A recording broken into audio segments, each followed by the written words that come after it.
Imagine करें, आपकी तबीयत खराब है। आप डॉक्टर के पास जाने के बजाय चैट जीपीटी से पूछते हैं कि मुझे क्या हुआ है, और वो पूरे कॉन्फिडेंस के साथ कहता है कि आपको एक ऐसी बीमारी है जो असल दुनिया में एग्जिस्ट ही नहीं करती।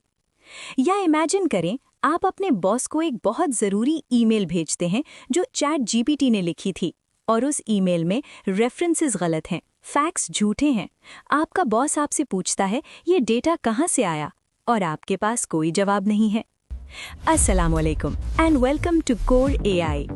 आज हम बात करेंगे उन छुपी हुई खामियों की, उन लिमिटेशंस की जो चैट जीपीटी और दूसरे एआई मॉडल्स में मौजूद हैं, लेकिन अक्सर लोग इन्हें इग्नोर कर देते हैं। गूगल के इंजीनियर्स से लेकर टॉप साइंटिस्ट्स तक सब ये मानते हैं कि अगर आप एआई को बिना समझे यूज़ करेंगे तो ये आपका काम आसान करने के बजाय आपकी रेप्यूटेशन तबाह कर सकता है।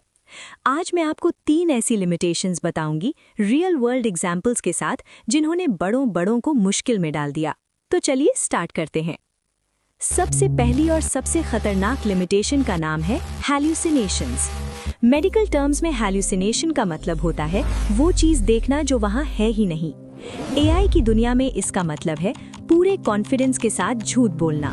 देखें, चैट जीपीटी के पास सच और झूठ का कोई फिल्टर नहीं है। ये बस अगला लफ्ज यानी नेक्स्ट वर्ड प्रिडिक्ट करता है। कभी कभी ये प्रिडिक्शन गलत होती है, लेकिन इसका अंदाज इतना प्रोफेशनल होता है कि आप धोखा खा जाते हैं। इसकी सबसे मशहूर मिसाल न्यूयॉर्क के एक लॉयर स्टीवन श्वार्ट्ज की है। उन्होंने कोर्ट में केस लड़ने के लिए चैट जीपीटी से मदद मांगी। उन्होंने पूछा कि मुझे कुछ पुराने केसेस की एग्जाम्पल्स दो जो मेरे केस को स्ट्रॉन्ग बनाए। चैट जीपीटी ने उन्हें 6 केसेस लिख कर दिए। जजेस के नाम, डेट्स, फैसले, सब कुछ परफेक्ट लग रहा था। लॉयर ने खुशी खुशी वो केसेस जज के सामने पेश कर दिए। लेकिन जब जज ने चेक किया तो पता चला कि वो 6 केसेस दुनिया में कभी हुए ही नहीं थे। चैट जीपीटी ने वो सारे केसेस खुद इजाद किए थे। सोचिए उस लॉयर की क्या हालत हुई होगी। उन्हें भारी जुर्माना देना पड़ा और पूरी दुनिया में बदनामी अलग हुई। इसलिए याद रखें, अगर आप चैट जीपीटी से कोई फैक्ट, डेट या रेफरेंस पूछ रहे हैं तो उसे गूगल पर वेरीफाई जरूर करें। अब आते हैं दूसरी लिमिटेशन पर, लॉजिक और कॉमन सेंस की कमी। हम समझते हैं कि कंप्यूटर है तो हिसाब किताब में तो गलती नहीं करेगा, लेकिन ये गलत फहमी है। चैट जीपीटी कैलकुलेटर नहीं है। इसे टेस्ट करने के लिए एक सिंपल सी मिसाल है जो इंटरनेट पर बहुत वायरल हुई। इसे कहते हैं द स्ट्रॉबेरी टेस्ट। अगर आप चैट जीपीटी से पूछें कि लफ्ज़ स्ट्रॉबेरी में कितने आर आते हैं तो वो अक्सर जवाब देता है 2, जबकि हम सब जानते हैं कि स्ट्रॉबेरी की स्पेलिंग में 3 दफ़ा आर आता है।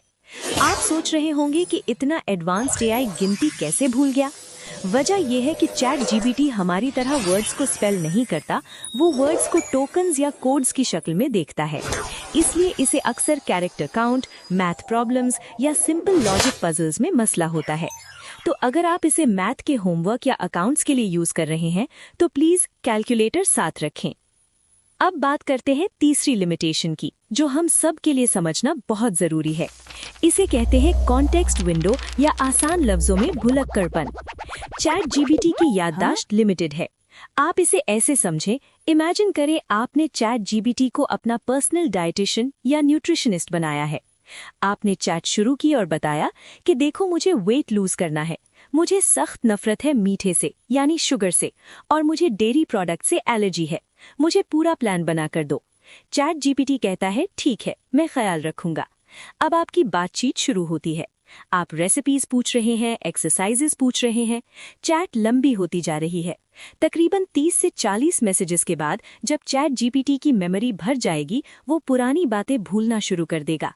अचानक आप पूछते हैं, मुझे शाम के लिए कोई स्नैक बताओ, और वो जवाब देता है, आप दही में चीनी डालकर खा लें, ये हेल्दी है। आप हैरान रह जाएंगे कि अभी तो मैंने बताया था कि मुझे एलर्जी भी है और मैं शुगर भी नहीं खाता। लेकिन चैट जीपीटी वो इंस्ट्रक्शन भूल चुका है क्योंकि वो चैट में बहुत पीछे रह गई थी। ये लिमिटेशन हमें बताती है कि लंबे प्रोजेक्ट्स पर काम करते वक्त हमें बार बार चैट जीपीटी को मेन रूल्स याद दिलाने पड़ते हैं।